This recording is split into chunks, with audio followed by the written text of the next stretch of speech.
Hi, everybody. Welcome to Phil and Dave's Excellent Adventures. Just Dave here. Today, we're talking about the movie Hellraiser. This is going to be a spoiler review, so if you haven't seen the movie yet and you are concerned about spoilers, I would suggest you go and watch the movie first before you watch this review. So, Hellraiser is a reboot, I guess, a restarting, reimagining of the original Hellraiser movie from the early 1980s, right? Based on a short story by Clive Barker. I believe he directed the original movie as well. So, as far as what I liked about this movie, overall, I thought the cast did a pretty good job. I liked Odessa A'zion as Riley, the main character, Drew Starkey as her boyfriend Trevor, Goran Višnjić as Voight. I liked all of these Cenobites, including Jamie's Clayton as Pinhead, who was actually the priest, I guess. Clive Barker does not like the name Pinhead. Selina Lowe as the Gasp, Jason Liles as the Chatterer, especially. I like those characters, but all of the Pinhead, all the Cenobites, I think were really cool, and I really like the design of all of their characters. I like the very opening scene of this, where they sort of show the guy at the party who figures out how to open up the box, and I guess when we first saw the character, I was like, oh man, I'm hoping this isn't our main character. He seems like not the best actor, maybe. He just seems like kind of a himbo kind of guy, but no, they killed him off pretty quickly, and we didn't have to deal with him, so that's good. And I'm sure the guy's nice. I'm sure, for all I know, he's smarter than I am. But yeah, I really like the music in this movie. The score is by a guy named Ben Lovett, who works with the director a lot. So he did a couple other movies with the same director, Ritual and Night House. And he also did the score for a movie called Wolf of Snow Hollow, which is one that I liked, and I remember liking the score in that as well. He does some music with Chris Waller of Hot Water Music. And it's a band that I like. So yeah, and Matt Skiba from Alkaline Trio and Blink-182. So yeah, the visuals in this were all really cool. I really like the way you see sort of like the roof, or whatever you want to call it, the skylight opening up inside that building, and the stuff in the back of the van was really cool. And the design of the puzzle box I thought was cool, and the way that it moved and opened up every time somebody was claimed by it, or every time someone got injured by it. I liked all of that. I thought it looked really cool. I like the overall design and look of the Cenobites. In this one, they decided to go with more like flesh, whereas in the original movies, they were kind of latex or leather that they would wear a lot, which gave them this kind of bondage, BDSM kind of gimp look, which was cool. But this is a little more visceral. It's a little more scary, really, and disturbing, because it's supposed to be their actual flesh, ripped up and being held apart or forced apart, because I guess the Cenobites, for them, pleasure is pain, or something like that. And so, yeah, now admittedly, at first, I didn't necessarily realize that's what it was. I just thought it was supposed to be the design of the costume. And then I realized, oh, that's actually supposed to be their flesh. And yeah, I think the overall design looks cool. It's not perfect. It's not great. It could be better. There's some scenes where you can see the actors moving, and you can kind of see that it is a costume, of course. But and so, yeah, maybe it would have been nice if they could have touched some of that stuff up with CGI just a little bit. But I do appreciate the fact that this movie has a lot of practical effects, and it doesn't have a lot of CGI. There's a lot of stuff they could do. It could make it a lot easier to do it that way, but most of it, at least from what I saw, was pretty decent special or practical effects, and most of it looked pretty good. There is some CGI in there, and when it does show up, it does kind of stand out a little bit as not being as good. But yeah, the practical effects, I guess, just for me too, if a practical effect is a little bad, I give it a little bit more leeway, because I'm like, hey, they tried their best, and maybe I should do the same for CGI, but I don't know, I'm a little more forgiving of that.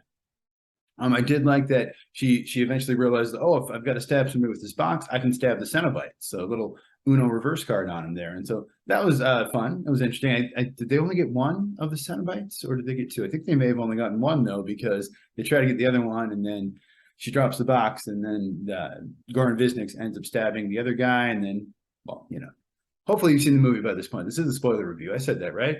If I didn't, it is. Pretty sure I did. Yeah, I like that. And then again, spoilers here. I like that the boyfriend betrayed her. I guess the weird thing to say, but it makes sense, because early on I was kind of questioning why he was so willing to let her have this box, and why this. And once you realize, oh, he's working for that guy, and he intentionally did this to her. Yeah, and I like that. I like the reveal. Again, not the newest thing in the world. That a lot of horror movies have the boyfriend is the killer, or the boyfriend is involved somehow. But it made sense for the story, and it worked for me, and I liked it. And I actually overall like the ending. I like the way that Goran Višnjić's character became a Cenobite himself at the end and stuff. So, hey, leaving it open for a sequel. So, yeah, it was fun for what it was. I didn't exactly have high expectations this movie. I'm not a huge fan of the Hellraiser franchise. I've seen the first couple and a few of the other ones and stuff. I think they've got 9 overall. And yeah, I haven't seen the last few, but from what I understand, they get pretty bad toward the end there. I think Bloodline was probably the last one that I saw. So as far as what I disliked about this movie, biggest issue I think I have with this movie is the characters are very dumb. They do dumb things that I I don't think I would do. Like it's particularly the one that really got me was when they go and they find the older woman who explains what's going on and she tries to take the box from her because she's like, you don't want this, you don't want to be trusted. And then she like struggles with her and takes it back and ends up stabbing that woman who then ends up, getting claimed. And yeah, it's just kind of scenario where I'm like, okay. If somebody was like, oh yeah, this is crazy, you don't want to mess with this. This is some, demon hell stuff, I would be like, oh cool. You know what you're doing then? Sounds good, man. See you later. End of movie. Which I guess would not be an interesting movie. And so that's why that happens a lot of times. When you have a horror movie, you have to have characters make dumb choices. You have to have them run upstairs instead of going out the front door, so that stuff can happen. But I feel like with clever enough writing, you can kind of come up with ways to force the characters into a situation without making them stupid or without making them make bad choices. And with this one too, like even in the beginning, they've got this guy who again looks like a dumb guy. For all I know, he's very smart, but he looks kind of like a dude who's more into working out, say, and posting on Instagram or whatever than he is into solving puzzles. But then he sees the guy and he goes, "Oh, what happens if I solve this?" And he's like, "Oh, do I win a prize?" He goes, "I win a prize." Okay, first of all, creepy. You should probably stop right there. But second of all, I guess I didn't buy necessarily that this guy is a big cryptologist, big, and so maybe that would have been interesting. And maybe they have done a Hellraiser movie like this, but something where, and even in the first one, I think there was a bit of she gets curious and wants to solve the puzzle, but something where, yeah, it's people who are puzzle solvers, it's people who are cryptologists and who are into this kind of stuff, or people who are into Rubik's cubes for, something like that, where it's very smart people who want to solve it because it's this challenge that they want to, without realizing that, by solving this, by defeating the challenge, they actually end up, or again, the Cenobites, there could have been a more interesting way to do this, I guess, than just having, some dumb people. And really, in all fairness, it's just the main character who's dumb, I think. The rest of the people, more or less, seem to act pretty, accordingly. Toward the end, maybe not so much, but toward the beginning, it's like, yeah, they act pretty believably for people. But yeah, she makes a bunch of dumb choices and continues to make dumb choices. She doesn't seem to care too much about her brother, to me at least. Her brother gets abducted or killed as far as she knows, and she calls the police and they come out and they're like, oh, just some blood, nothing we can do about that. And then she's like, okay. And then she goes and has sex with her boyfriend and then kind of just forgets about her brother. Like she does occasionally bring it up, but she doesn't seem to be too upset by the fact that her brother was abducted or killed or whatever, and it was entirely her fault, and she doesn't seem to care about that too much. So yeah, and this is kind of a dumb thing, but I had to bring this up because a friend of mine said the same thing. The main girl, Riley, I don't know what's going on with her lips, but it's like when they put her makeup on, they like had the lipstick go over her lips. And I don't know if this is like a look that people are doing now. I think I've seen it before, but if so, it's very weird and distracting. Where I'm just like, why does your lipstick look so weird? Or I don't know, if by all means the actress has something non-typical there, I don't want to be making fun of her, but it just seems like for whatever reason they decided to have the lipstick just go completely over her lips, and it looks very odd and weird. And I thought maybe, because her makeup's messed up because she's been this, but I don't know what it was. But yeah, my friend was like, what, did she have a chemical burn on her lips? What's going on there? I'm not sure. It was someone distracting though. And the movie is too long. It's 120 minutes, about 2 hours long, and it doesn't need to be that long. It could have been 90 minutes and it would have been fine. And again, filmmakers, if you're wondering what to cut, it's the part in the middle. It's always the part in the middle. That's always the boring part. I know you need to set up stuff. I know you need to have exposition and all of that. And there's a lot in this movie, but like, just cut out some of the stuff in the middle. We don't need that. Just, get to the point more quickly. Like, come on. And to the same part, we don't really get to see the Pinhead Cenobite until like an hour into it, I think.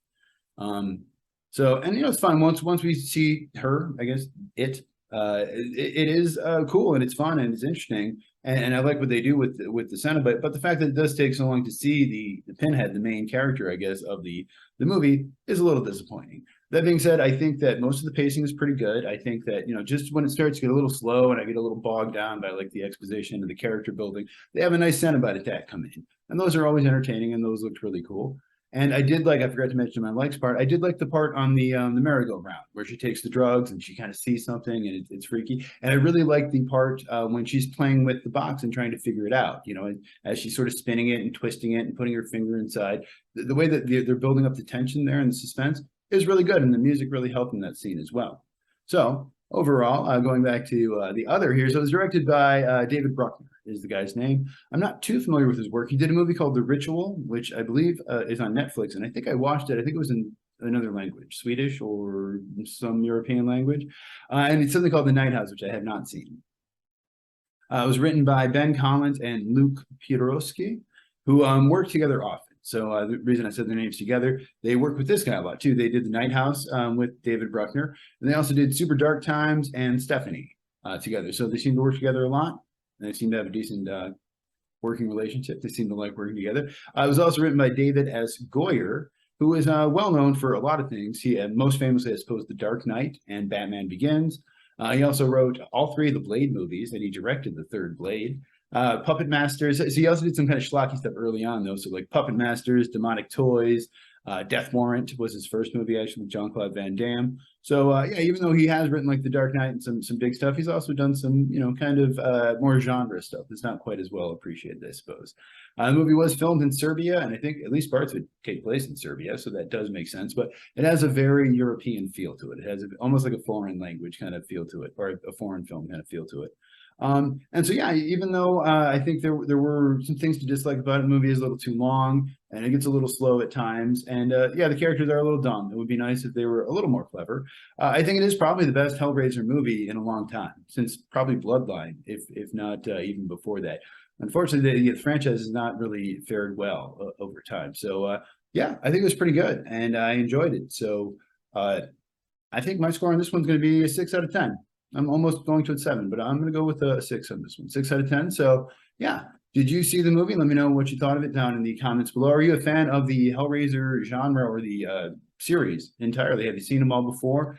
What'd you think? Were you bummed that Doug Bradley didn't show up? I know I was, but apparently he was asked and he declined because he said he wanted to leave the character alone. But he did say he thought the look of the character was great, and he praised Jamie Clayton's performance, I think. So he seems happy about it, but yeah.